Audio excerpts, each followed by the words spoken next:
Bonjour. Alors, Daoud contre-enquête. Après la précédente vidéo d'introduction sur ce sujet, Daoud contre-enquête, pour comprendre ce qui a conduit Kamel Daoud à commettre son prix Goncourt, nous allons passer en revue ces 7 livres précédents et leur contenu. Car c'est en ses premiers ouvrages qu'il s'est révélé, c'est là qu'on trouve le fond et l'évolution de sa vision du monde et de son comportement face au monde, qui l'ont amené finalement à produire ce livre, où sa trahison ne prend même pas la peine de se masquer, sinon en se glaçant d'un vernis de fausse littérature, travaillé par une maison d'édition, Gallimard, experte en production de livres à prix. Autrement dit, de livres pleins de casseroles, qui font beaucoup de bruit sur le moment, au profit immédiat de ce marchand et de ses écriveurs dociles. Écriveurs volontiers recrutés ces temps derniers parmi les Arabes doués d'allégeance au pays de leurs anciens colons, restés d'autant plus nostalgiques de leur colonie perdue que l'islam constitue désormais une part importante de la culture hexagonale à leur très grand dépit. Parmi ces auteurs à prix littéraire, recrutés en Afrique du Nord pour prêcher aux Français la supériorité de la culture française de souche, comme disent les fachos, citons notamment Benjeloun et Sansal, ou plus récemment arrivés sur le marché, Slimani et Daoud. Dans un premier temps, nous allons nous appuyer beaucoup sur des citations de ceux de ces premiers livres que j'ai pu me procurer, afin de bien baliser le chemin sur lequel Daoud se déplace, ou le plus souvent sur lequel il piétine. Et pour ces 2 dernières productions, Le peintre dévorant la femme et Houri, fort de ce que nous aurons relevé dans ces précédents livres, nous livrerons notre analyse, dévoilant le fonctionnement et les intentions de Daoud. Mais avant de commencer la recension de ces livres dans leur ordre chronologique de publication, gardons en tête 3 citations tirées de Meursault contre-enquête dans l'édition 2014 d'Actes Sud. Page 46, qu'on a là des aveux, écrits à la première personne. Page 57. Le monde entier assiste éternellement au même meurtre en plein soleil. Personne n'a rien vu. Quand même, il y a de quoi se permettre un peu de colère, non? Si seulement ton héros s'était contenté de s'en vanter sans aller jusqu'à en faire un livre, c'est son talent qui rendit son crime parfait. Et page 118. Moi je parle trop, je crois. C'est le grand défaut des meurtriers que personne n'a encore puni. Et maintenant, reprenons du début avec ce titre qui, a posteriori, a des allures d'aveu de la part de son auteur. Donc le titre, c'est La fable du nain, et c'est paru aux éditions Dar El Garb en 2003. Alors, je n'ai pas trouvé ce livre, et donc je vous en lis un résumé donné par Yamina Bailly de l'Université d'Oran. Un résumé qui est assez parlant sur l'auteur de ce titre. La fable du nain est un récit qui met en scène 2 personnages. D'un côté, le héros narrateur, protagoniste central de l'histoire, et de l'autre, un nain surnommé Zimzim par ce même protagoniste. Ce dernier est victime des fourberies et tortures orchestrées par le gnome diabolique, investi de tous les vices. Ce lutin use des stratagèmes les plus espiègles pour enrayer la personnalité de ses victimes. Dès lors, le narrateur subit une dépossession insoutenable, marquée par l'annulation de soi et le consentement au déclin. Le personnage aliéné et agité quitte de la sorte son emploi et ses proches pour se reclure dans sa chambre d'appartement, et ce, dans le but de pourchasser l'être vil et sordide qui le hante jours et nuits. Mais au fur et à mesure que la traque évolue, il se rend compte que le nain fait partie de lui, car il incarne sa part sombre et malicieuse. Alors le deuxième titre de Daoud, Au Pharaon, qui est paru à Oran aux éditions Dar El Garb encore en 2005, est également introuvable en France aujourd'hui. Même la bibliothèque de l'Institut du monde arabe l'a retiré de sa collection de prêt. On ne peut plus l'y emprunter. Et il n'est plus en commerce. Pourquoi ? Daoud et ses soutiens préfèrent ne pas avoir à assumer un ouvrage qui révèle son islamisme, ses masques et ses mensonges. Il y prend parti pour les islamistes de la décennie noire, qu'il appelle des maquisards, qualité qui n'était admise que pour les combattants de la guerre décoloniale, de la guerre anticoloniale, précise Abdelali Merdassi, docteur en linguistique et professeur de littérature comparée, qui note dans le journal Algérie 54 que ce roman est également homophobe. Donc c'est notamment par ce professeur que j'apprends que ce titre, Au Pharaon, promeut les thèses de l'islamisme tout en étant homophobe.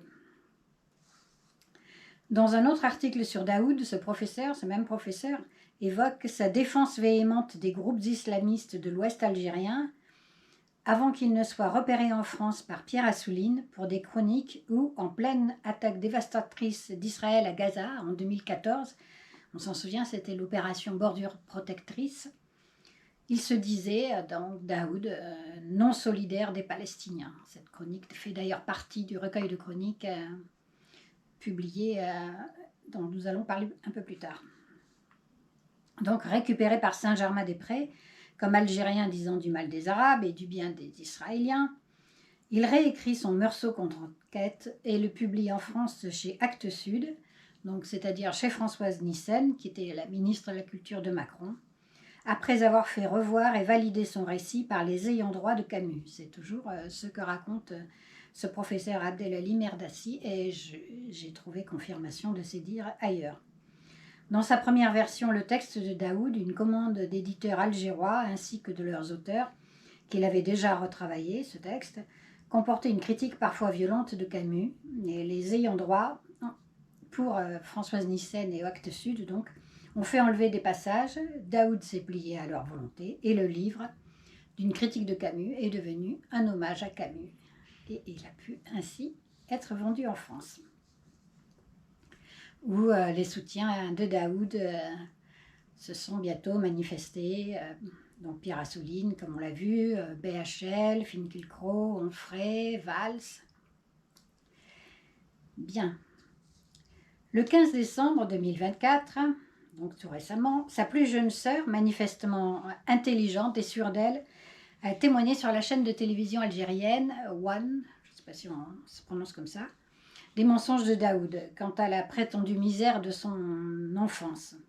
Elle a dit « On avait une grande maison, une villa avec un jardin, notre père était gendarme, il gagnait bien sa vie, on était de la classe moyenne, on ne manquait de rien, on a tous et toutes fait des études supérieures, notre père y tenait beaucoup, pour les filles comme pour les garçons.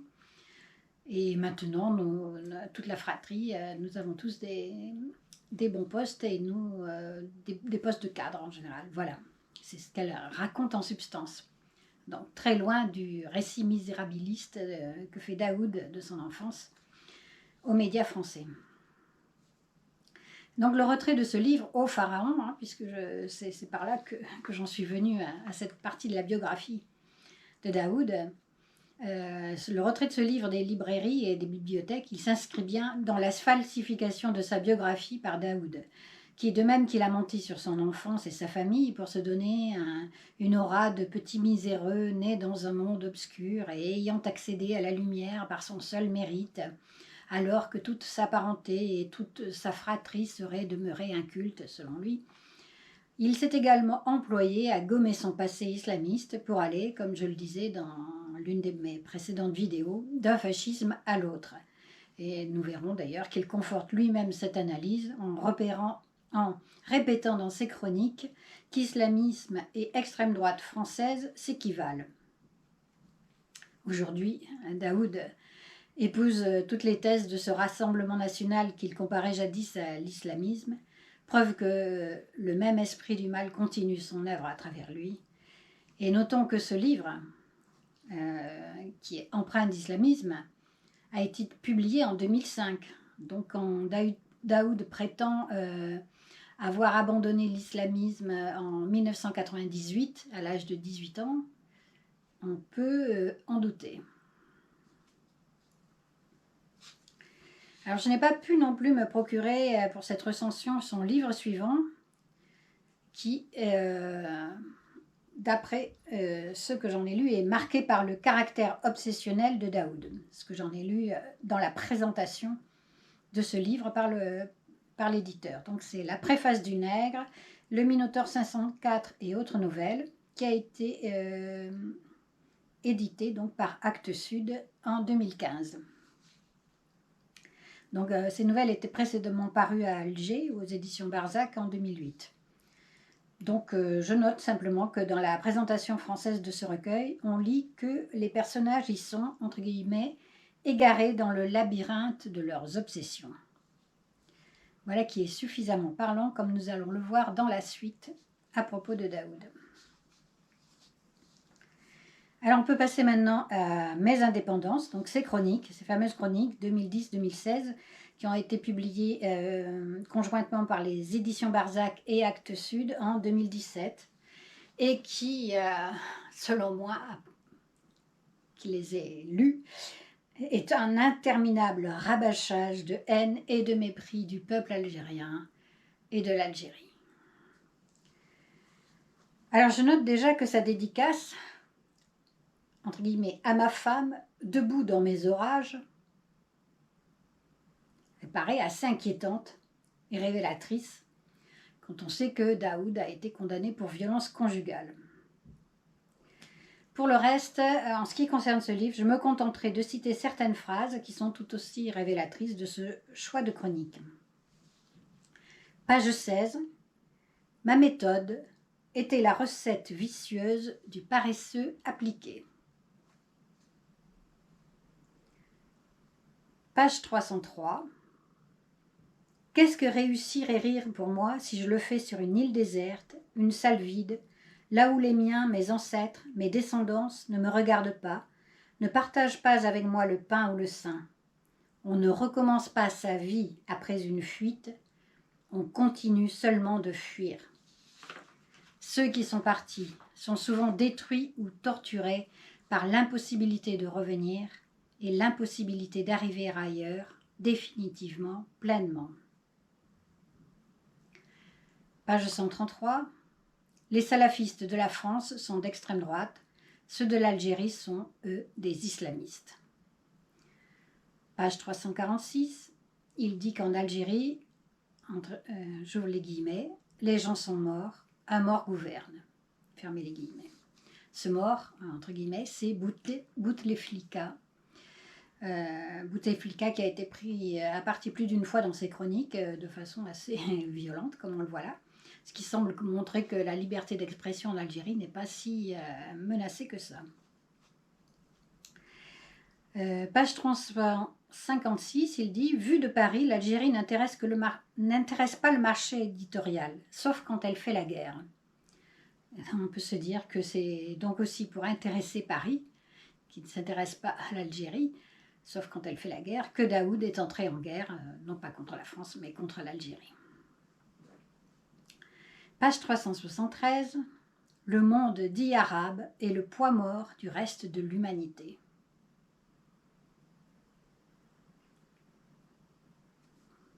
J'ai pas de mots. Voilà, c'est extrêmement violent.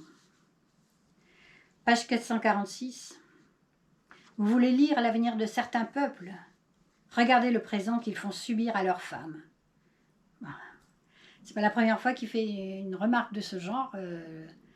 Je l'avais noté aussi dans une interview à Sciences Po, il avait dit à peu près la même chose. Et j'avais dit, oui, c'est valable aussi dans ce cas pour Kamel Daoud et son avenir alors, si on considère ce qu'il fait subir aux femmes. Donc, autant à sa première femme qui l'a battue violemment, que à Saada Arban, comme on va le voir. Page 447, il répète le FN est comme les islamistes chez nous, donc plusieurs fois ils le disent hein, dans les chroniques, donc le Front National qui est aujourd'hui le Rassemblement National, sur lequel il n'a plus le même regard. Et page 505, l'islamisme est un fascisme. Bon. C'est un macroniste au fond, on ne s'étonne pas qu'il s'entende bien avec Macron. Tout et son contraire, voilà, en même temps. Ce sont des gens qui n'ont aucune colonne vertébrale et qui s'adaptent, qui... Voilà.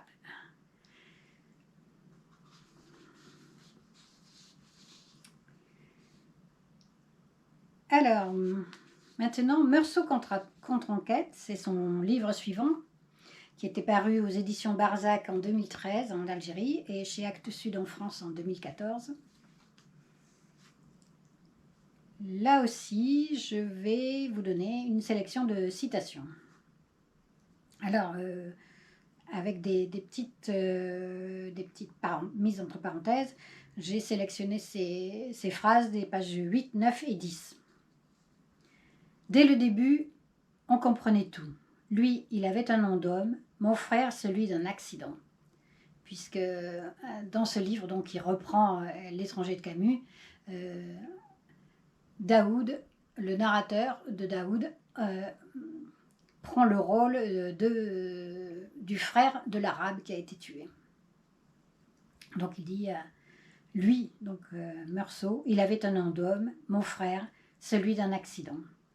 Il aurait pu l'appeler 14 heures, comme l'autre a appelé son nègre vendredi, un moment du jour, à la place d'un jour de semaine, pour qu'il rejoue son propre décès par balle, tiré par un Français, ne sachant quoi faire de sa journée et du reste du monde qu'il portait sur son dos.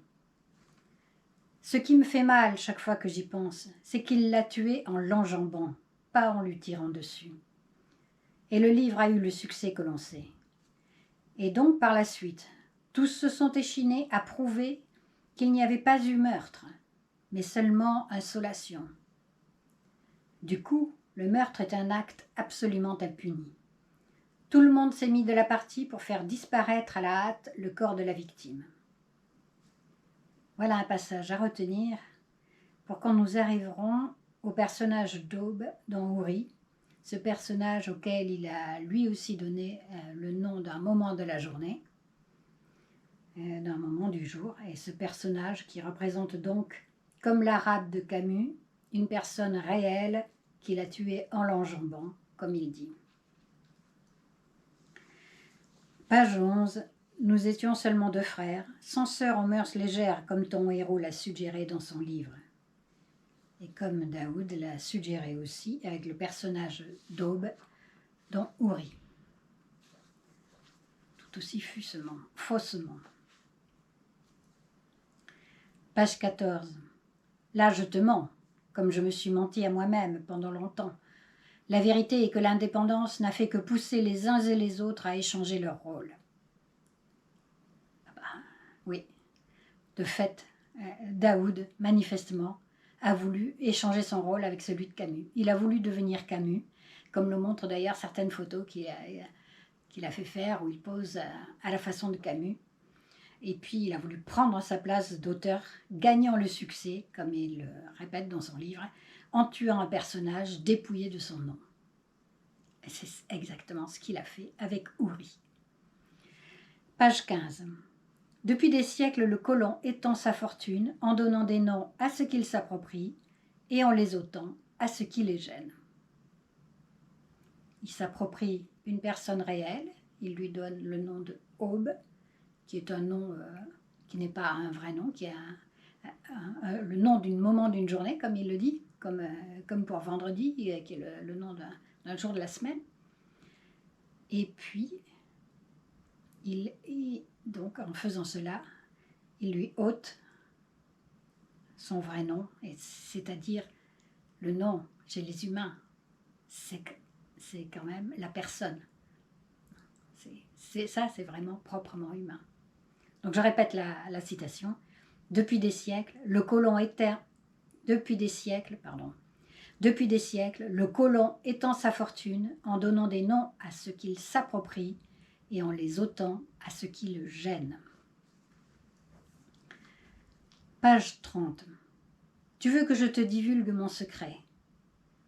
Voilà, c'est là-bas, à Adjout, qu'une nuit terrible, la lune m'a obligé à achever l'œuvre que ton héros avait entamée sous le soleil, une fosse que je creuse sans cesse.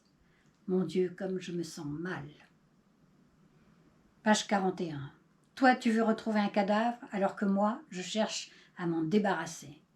Et pas d'un seul, crois-moi. Page 47. Il ne l'a pas nommé parce que sinon mon frère aurait posé un problème de conscience à l'assassin. On ne tue pas un homme facilement quand il a un prénom. Page 48. J'ai tué moi aussi. Page 53. Je m'en souviens, j'avais ressenti une étrange jubilation à la voir souffrir réellement, pour une fois. Pour lui prouver mon existence, il me fallait la décevoir. C'était comme fatal. Ce lien nous a unis plus profondément que la mort. Page 56. Sa vie, s'il n'avait pas tué et écrit, personne ne se serait souvenu de lui. De qui parle-t-il là? Page 60. La voix de l'imam qui vocifère à travers le haut-parleur. Page 61. Leurs marmailles grouillant comme des vers sur mon corps. Bon, ça, c'est dans la rengaine de son mépris pour le peuple algérien et sa culture. Page 64. Ton héros ne ressemble en rien à l'autre, celui que j'ai tué. Puis, après avoir dit cela, il raconte qu'il a tué donc un homme d'une balle dans le ventre et l'autre dans le cou. Il ajoute qu'il a pensé que, puisqu'il n'était pas musulman, ce n'était pas interdit, et puis que, comme il y avait une guerre, ce n'était pas un assassinat. Ça rappelle un peu ce qui se passait dans la décennie noire, avec ses amis islamistes. Page 68.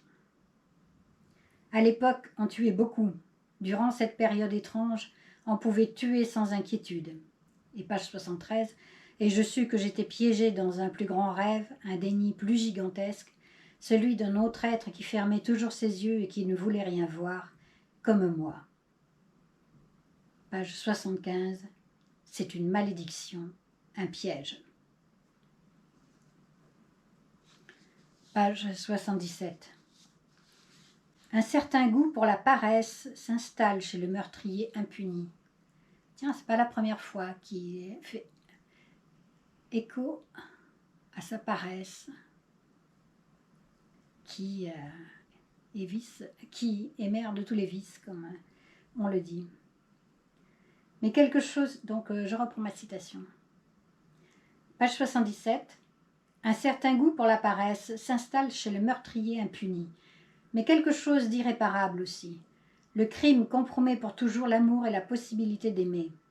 J'ai tué et depuis la vie n'est plus sacrée à mes yeux. Dès lors, le corps de chaque femme que j'ai rencontrée perdait très vite sa sensualité, sa possibilité de m'offrir l'illusion de l'absolu.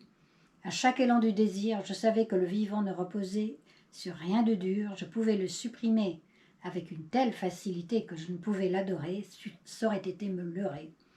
J'avais refroidi tous les corps de l'humanité en tuant un seul. Page 79. Généralement, on dort mieux après l'aveu. Page 82. Je rêve d'en commettre un. Là, évidemment, il emploie le verbe commettre comme on le fait pour un crime. Et là, il parle d'un livre. Où on voit l'équivalence entre l'emploi du livre et l'emploi de l'arme criminelle. Page 91, je voulais être condamné. Page 99, il dit avoir appris à lire pour, entre guillemets, retrouver un assassin. Eh bien, c'est ce que nous sommes aussi en train de faire. On continue.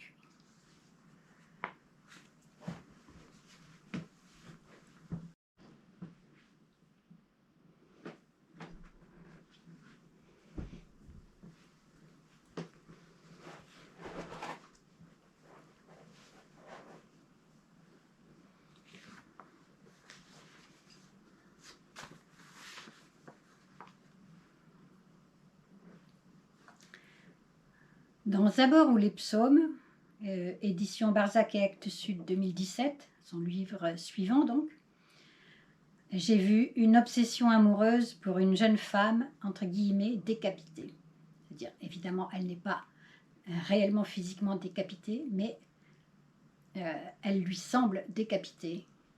Et c'est ce qui provoque son obsession amoureuse.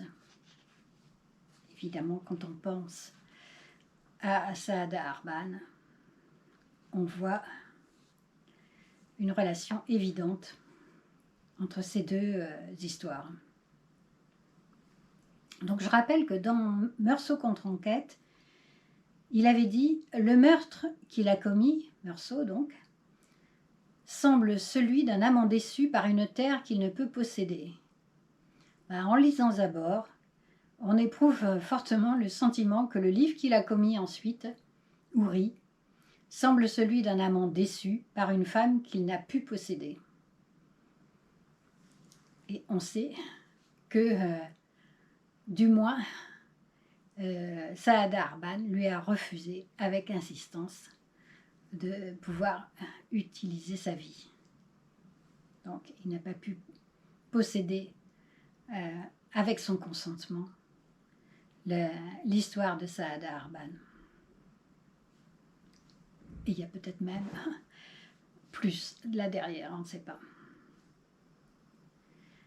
Donc, dans Zabor ou les psaumes, il dit, page 46, « Un jour je vais retrouver tout ton corps et te le rendre, ô voisine décapitée. » Voilà, c'est sa voisine qu'il rêve d'épouser.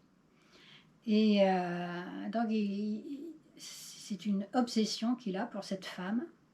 Et il pense qu'il va lui rendre son corps, il va lui rendre son intégrité en racontant une histoire, en racontant son histoire. Voilà, vous allez voir, enfin, je vais faire les citations, mais tout ça est très ambigu. Et finalement, il y a une ambiguïté entre sauver la vie ou prendre la vie tuée dans cette démarche qui est finalement obsessionnelle chez Daoud. Page 52, il dit « Je veux sauver cette femme, lui rendre son corps. » Page 58, « Est-ce que j'aime cette femme ? Oui, je me sens coupable quand j'évoque son sort. Et je sais que pour elle, écrire ne suffira jamais à l'arracher à la mort et à lui redonner un corps entier. À 24 ans, elle est condamnée à vivre comme une décapitée, en ne montrant que sa tête par la fenêtre. Je la sauverai non pas en écrivant, mais en lui racontant une histoire qui réparera sa décapitation. » Page 71.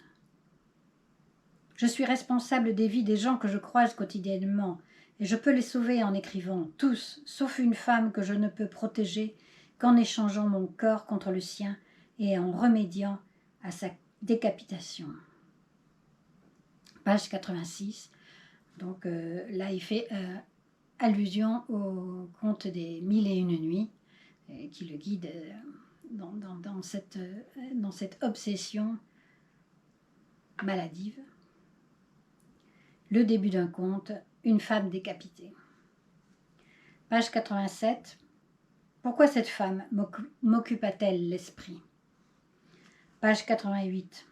J'avais un faible pour les femmes prisonnières. Et, aussi, il dit, j'aperçus une femme aux longs cheveux noirs, au visage comme posé sur une épaule invisible, comme détachée du cou par un foulard. Et il dit aussi, dès la répudiation, sa tête est tranchée, séparée de son corps. Cela de façon symbolique, bien sûr. Page 89. Elle était une impasse par où chacun avait envie de passer. Corps piétiné, ouvert, soldé, qui ne pouvait servir à aucune noce, seulement à l'infidélité ou à la traque. Son sort était un bûcher.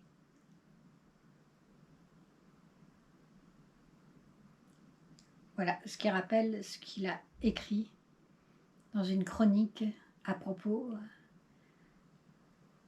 des viols de la nuit de la Saint-Sylvestre à Cologne, en prétendant que tel était le corps des femmes dans l'islam, qui est extrêmement violent et abject. Page 112. Je devins un enfant méchant chez moi et lâche dehors. Plusieurs fois, il fait allusion à la lâcheté. Page 142. À quoi se résument les journées d'une femme décapitée? Je ne peux l'imaginer. Une sorte d'obscurité, sans langue ni écriture. Quelque chose m'échappe dans ce que j'éprouve pour elle. Page 143. Le seul moyen de sauver les femmes décapitées des 1001 nuits, c'est de leur rendre leur propre corps.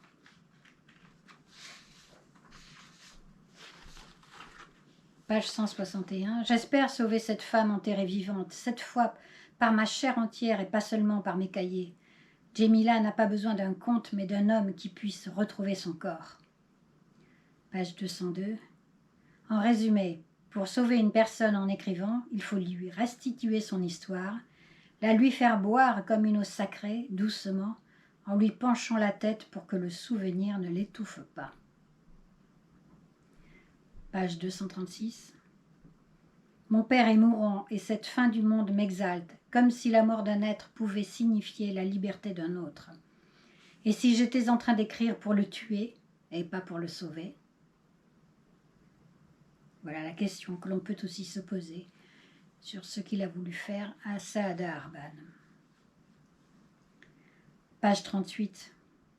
Selon la légende toujours, j'étais un monstre sournois, caché dans le corps d'un eunuque. Ô Ibrahim, versant d'Abraham, c'est à mon tour de poser la lame souriante sur ta gorge. Un thème qu'on retrouve bien sûr dans Houri. Le livre suivant s'intitule Le peintre dévorant la femme. Il est paru chez Stock en 2018 et dans une série de publications qui s'intitule Ma nuit au musée, où des personnalités, des personnes vont passer une nuit au musée et racontent leur expérience face aux œuvres exposées. Et dans ce livre, donc, qu'il a intitulé Le peintre dévorant la femme, Daoud développe le thème de l'érotisme qui est vu comme une chasse et comme un cannibalisme. Bon, je vous dis tout de suite que c'est extrêmement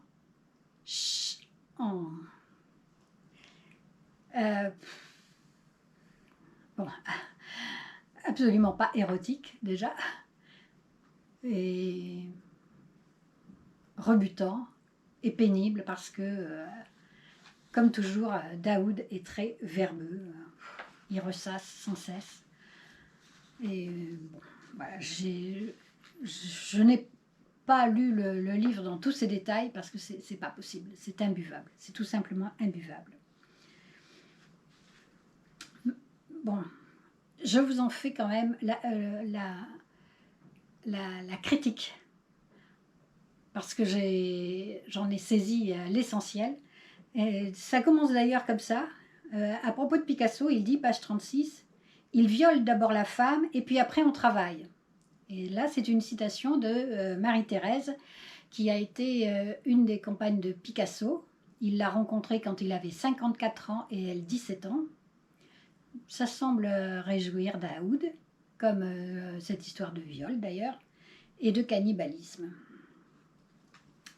Donc il en parle au début du livre, et puis ensuite Picasso et ses peintures, faut avouer qu'il n'a pas grand-chose à en dire, et on n'en apprend rien de sa nuit au musée. Alors il donne dans le verbeux, comme d'habitude, comme dans ses autres livres. Il pisse de la copie, comme le chroniqueur qu'il fut pendant des années, devant remplir ses feuillets tous les jours et les remplissant de redites. Même là, au musée Picasso, il y va de son ressassement anti-islam pendant des pages, et ça revient. C'est comme, pour moi, c'est comme ces anti-vax qui, quel que soit le sujet dont on parle, on voit ça sur les réseaux sociaux, On parle de n'importe quoi, d'un accident de voiture, du chômage, je ne sais pas, n'importe quoi. Il y a toujours un ou deux antivax qui sont là pour commenter. Ah oui, je parie qu'il a eu ses 3 doses de vaccin. Alors, voilà, ça c'est une obsession. Ah ben, c'est exactement la même obsession de Daoud contre l'islam, comme d'autres aussi ont une obsession contre les juifs. Donc, pour eux, quoi qu'il arrive, c'est la faute, soit au vaccin, soit aux juifs, soit aux musulmans. Et bonhomme, franchement, Daoud. T'as demandé à passer une nuit au musée, mais qu'est-ce que t'as à penser là, à ce moment, à cet islam avec lequel tu te manges la tête? Parce que oui, il y a du cannibalisme et il est dirigé déjà contre toi. Tu te manges la tête avec ta haine. Et bon, il parle aussi du cru et du cuit. Alors là, cette rengaine usée qu'on m'a beaucoup faite quand j'ai publié mon premier livre. C'est ça les intellos, c'est-à-dire les intellectuels médiocres, les demi-savants, les demi-pensants. Ils bêlent tous la même chose. Et Daoud, maintenant, il bêle avec les moutons de Saint-Germain-des-Prés, tout en crottant de son autre côté contre les moutons qui bêlent à la mode islamiste. Bêtise, fatigue. Si j'avais eu ce livre sous forme numérique, j'aurais compté le nombre de fois extrêmement abusif où il emploie les mots cannibale et proie pour parler d'érotisme. Je veux bien qu'on les évoque, tout est possible, mais là, il n'y a que ça. Entre deux ressassements sur l'islam d'ailleurs. Bon, ça veut dire quoi? Ça veut dire qu'il est resté ce qu'il fut à l'adolescence, à l'âge où les pulsions sexuelles prennent forme. Un islamiste, un religieux qui terrorise et tue. S'il avait été élevé dans une autre culture que celle de l'islam, il serait devenu pareillement terroriste et assassin en esprit, en s'appuyant sur n'importe quelle autre idéologie. Parce que c'est sa pulsion sexuelle qui était ainsi fondée dès l'adolescence, ou sûrement avant même, morbide. Il lui est donné l'occasion de passer une nuit seule au musée Picasso pour en faire un livre, et voilà le genre de questions qu'il se pose. Il en fait un chapitre. Une femme peut-elle être imam? Ok. La vérité, c'est que les peintures, il s'en fout. Il radote sur l'islam, qui l'obsède. Comme l'avare de Molière ou le Melmoth de Mathurin, qui sont devenus vieillards et n'ont plus que leur argent pour passion. Il n'est pas si vieux, Daoud, mais il a déjà cette maladie de vieux. Il a peur que l'islam lui prenne son bien, qu'il gagne à la sueur de son clavier au service de patrons occidentaux racistes. Et puis il revient à son autre hantise, le corps, et il donne pour titre à l'un de ses chapitres « Le corps supplicié ». Ah oui, on a compris, ça lui plaît. Et aussi, comme il l'écrit, sa crucifixion, immobilisation, putréfaction. Daoud sonanise de mots, de vanité, mais ça n'efface pas le réel, ça n'efface pas le fait que son goût du corps supplicié, comme il dit, l'a conduit à être condamné pour coups et blessures sur sa première femme. Elle, cette femme qu'il a frappée à coups de pommeau de canne, qu'il a laissée ensanglantée avec un pan de son cuir chevelu arraché où les cheveux n'ont jamais pu repousser. Il a beau faire des phrases, il a beau écrire j'ai pressenti, étrangement, comment un homme pouvait manger une femme réellement, dessiner son crime, le confesser et être admiré pour ce cannibalisme. Alors même s'il réussit donc à se faire admirer de ses maîtres pour son cannibalisme, car dans leur monde, seuls les maîtres ont le droit d'être cannibales, mais on admet aussi le cannibalisme des indigènes parce que ce sont des sauvages, n'est-ce pas? Et que les maîtres... ça les fait frissonner, ils se plaisent à s'imaginer eux-mêmes en grands fauves. Donc ils fantasment à propos de tout ça. Mais tout cela ne l'absout pas du cannibalisme qu'il a commis sur la vie de Saada. Et maintenant, nous passons à Houri. Houri, Gallimard, 2024. Dès les premières phrases, immédiate constatation, ce n'est pas, comme prétendu, la jeune femme qui parle. Aucune jeune femme ne parle comme ça. Personne, en fait, ne parle comme ça. Ce n'est pas parler, ça. C'est faire des phrases. Cette narratrice n'est que le cache-sexe d'un narrateur qui ne sait pas du tout faire parler sa narratrice. Autrement dit, impossible d'entrer dans le texte. C'est comme s'il avait tendu une bâche sur l'eau. Il faudrait que ça marche, il faudrait qu'on y marche, mais il n'y a moyen ni d'y marcher ni d'y nager. C'est de la fausse eau, ces phrases, et de la fausse terre. Ça luit comme le plastique, des petits scintillements, mais ce n'est rien de vivant. Ça sert juste à couvrir quelque chose qu'on veut couvrir. Quoi? La vérité. Quelle vérité?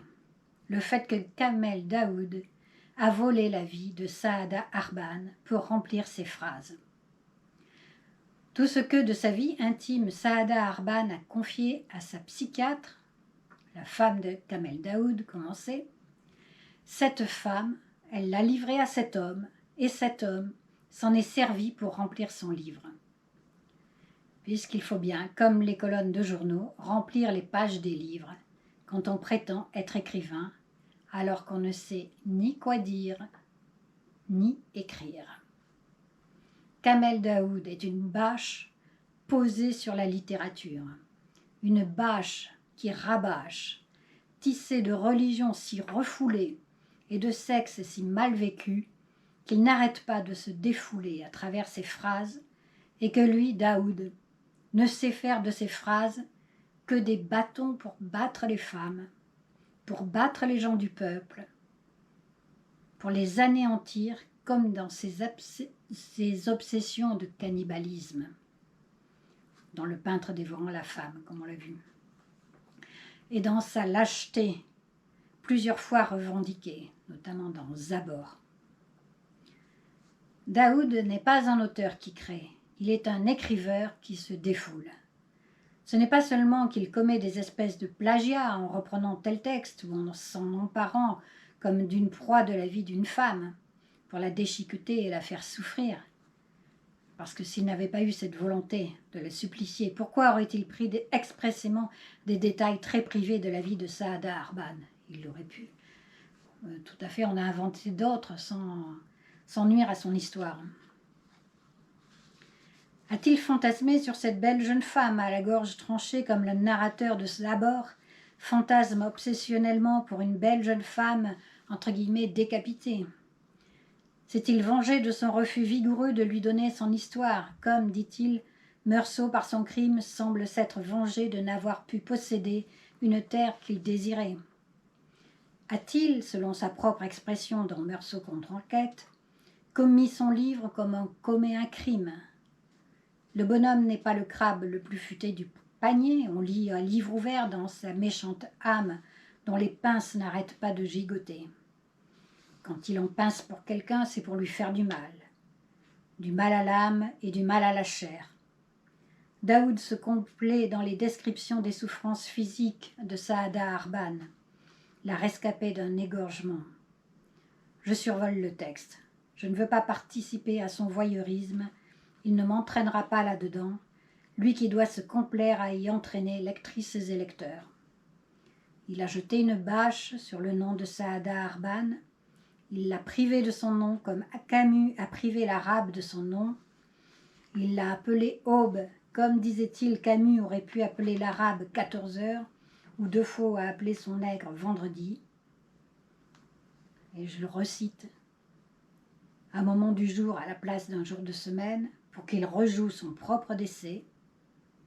C'est ça qu'il fait faire à Saada Harban. Elle en a témoigné elle-même, qu'elle a été reprise de force dans son propre presque décès, dans sa propre tragédie, à cause de ce texte. Et je le cite encore, Daoud, pardon. Ce qui me fait mal chaque fois que j'y pense, c'est qu'il l'a tué en l'enjambant, pas en lui tirant dessus. Et le livre a eu le succès que l'on sait. Et donc par la suite, tous se sont échinés à prouver qu'il n'y avait pas eu meurtre, mais seulement insolation. Du coup, le meurtre est absolument impuni. Tout le monde s'est mis de la partie pour faire disparaître à la hâte le corps de la victime. Voilà, c'est lui-même qui le dit. On a là des aveux, comme il dit aussi dans Meursault contre enquête. Et tout se passe comme il le décrit. Le meurtre qu'il a commis en commettant son livre est un acte absolument impuni, parce que Daoud a trouvé la recette pour ça. Se transformer en Meursault, en colon, impuni s'il tue un ou une indigène. Daoud, entre les lignes, accuse même Camus, ou le soupçonne, d'avoir réellement commis un crime dont il a fait un livre qui a fait sa gloire. Alors Daoud a suivi le même chemin. Le chemin de ceux qui ont réussi, comme dit son ami Macron. Il a juste oublié que s'il y a toujours autant de colons en esprit en France, qui eux, bien sûr, ferment les yeux sur ce crime, il n'y a plus de colonisés en Algérie.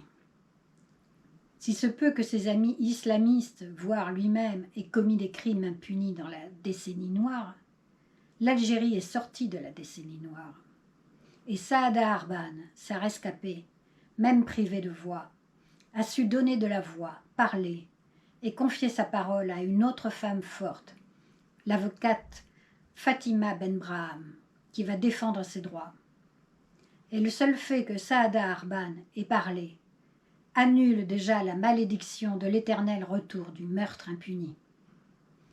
Au lieu de se remettre à l'heure de la vieille France coloniale, Kamel Daoud aurait pu se mettre à celle des peuples qui avancent, à celle de son peuple et de sa nombreuse jeunesse, à qui il faut de l'encouragement, et non pas le mépris qu'il ne cesse de lui manifester, par ses écrits, par ses interventions dans les médias, et par cet acte vil commis sur une jeune femme de son pays, incarnation même de la résilience et de la victoire de la vie sur la mort. Kamel Daoud s'est placé lui-même dans le camp de la mort. Qu'il y reste, les vivants ont mieux à faire, vivre.